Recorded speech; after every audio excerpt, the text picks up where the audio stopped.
Hi, I'm Johnny from UltimatePaperMache.com, and for the last 2 or 3 weeks I've been working on this pattern for a cat mask. This one is made out of the cardboard from a cereal box, actually 2 boxes. The pattern is not for little kids. I know there's a lot of cat mask patterns out on the internet, and almost all of them are for like really little kids. This one definitely is not. You do need to be able to read some directions. You have to be able to use a really sharp knife or some sharp scissors to cut it out. You have to be able to cut along the lines, which is still the hard part for me. I'm not quite that coordinated, but I managed to get it together. And once I did have one constructed, I knew that all the pattern pieces were fitting together really well, and it was time to start painting it. I ran into a really weird problem. I had a really hard time figuring out which kind of cat to paint him, and I ended up painting him 3 different times. It really reminded me of back when I wasn't on a diet. When you go into like a fast food joint and you've only got 2 choices of soft serve ice cream, one of them's vanilla and one of them's chocolate, and you immediately know which one you want, and you just blurt it out and you're perfectly happy with the one you get. But then you go into one of those 31 flavor type ice cream joints, and I would always think I only want 1 scoop. I'd end up getting 2 scoops because I couldn't make up my mind, and then I would still be kind of disappointed because it's always possible there was another flavor in there somewhere that I would have liked better than the one I picked.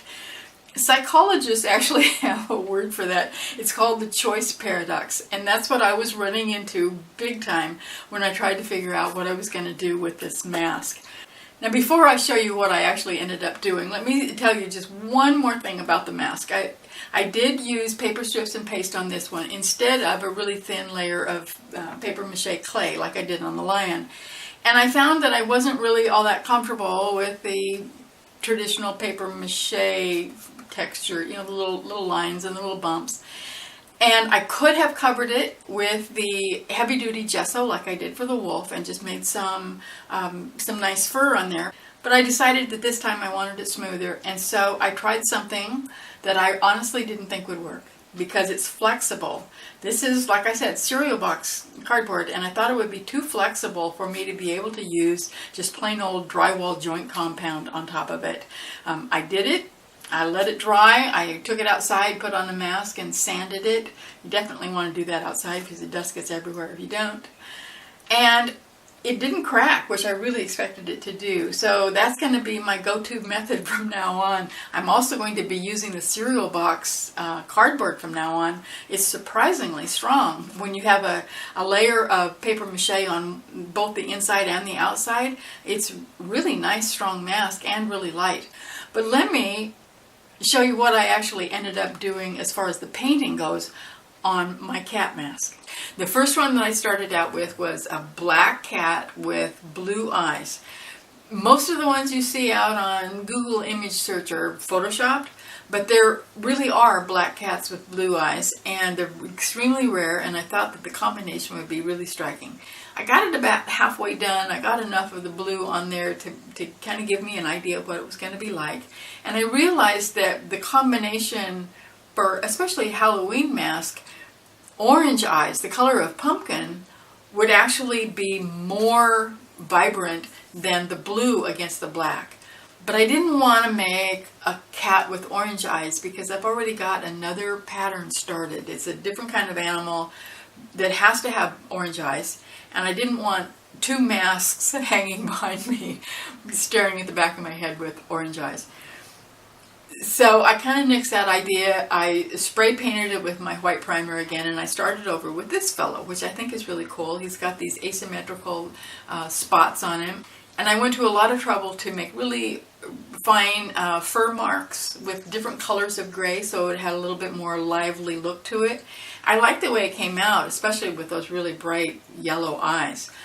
But it's still, I don't know, there's still so many other choices that I could have done. And the biggest problem was that after I got this one done, I started finding some abstract cats out on Google that looked like so much fun. I mean, just the fact that they were using really brilliant colors, purples and blues and oranges and greens and everything, just all kind of splashed on there. and it actually still looked like a cat. I mean, that was really cool. But what was also really enticing to me was that it looked like the artist was having so much fun painting them, and I had to try that. So I drove to the closest store to me that sells paint, art supplies, because I didn't have any acrylic paint in the house that wasn't fur colored, natural colors, because that's what I usually paint. So the closest one is actually Walmart in Marshall, Minnesota. Not exactly an art store, but they do sell acrylic paint, and so I got some. I got like 36 different colors. I was really excited about it. I put together a mock-up in my Paint Tool Sci program. It was really brilliant jewel tone colors, and I painted this guy. Here he is. And the colors came out a little bit muddy.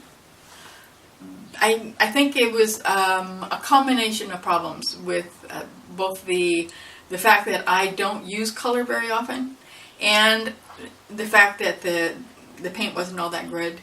It's really, really cheap. So they kind of, even when you use the colors straight out of the tube, without mixing with anything, they still came out a little bit muddy. I had intended to make an abstract version of my cat. He's an orange cat with these asymmetrical spots down the side of his nose, but I asked him if he would like to see what he would look like as an abstract cat with tiger stripes, and he said, yeah, I don't know, whatever. Because he's a cat. So I went ahead and did it anyway. And even though it didn't come out looking at all like the mock-up that I made, I still had an awful lot of fun with it. There's a lot of potential in this idea of making abstract animals, and so that's one more goal that I have on my list for this year, is to learn how to use color. I'm probably going to make another one because I saw a calico cat with a black mask that looked like a raccoon mask, but she still had those brilliant red color on there too, outside of the black portions, and some white. I mean, it was just gorgeous, and I'm really thinking I'm going to have to make one of those too.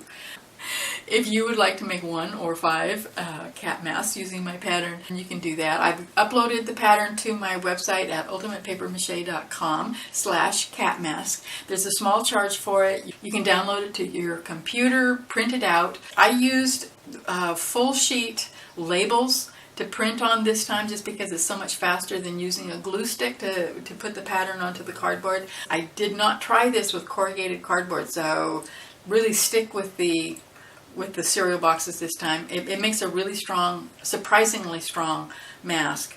You can put the paper mache strips and paste on there just exactly the same way that I did on my wolf mask. I'll put a link down below for that video so you can see how it's done.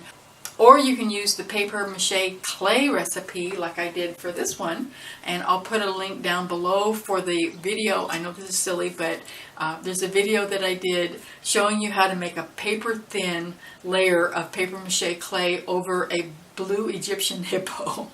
I know it's a very different animal, but it's still a really, really thin layer of paper mache clay. It worked really well on this guy. I did use 2 layers. Just because I wanted to smooth off the kind of the sharp edges that you get when you're taping the pattern pieces together. But both layers were just paper thin, and it turned out really nice. This one, like I said, I did use drywall joint compound to smooth it off. If you do use the joint compound idea though, use it really thinly, and don't put it, if you're going to be wearing the mask and use the pieces to make your mask into a helmet style mask, don't put any joint compound back here, because this has to flex in order to get it on and off. You can make the mask fit a little better by the way it's put together. I show you how to do that in the instructions, but even so, it's still going to move a lot, and the joint compound just isn't intended for something that flexes that much. Just use it on the front if you decide to do that.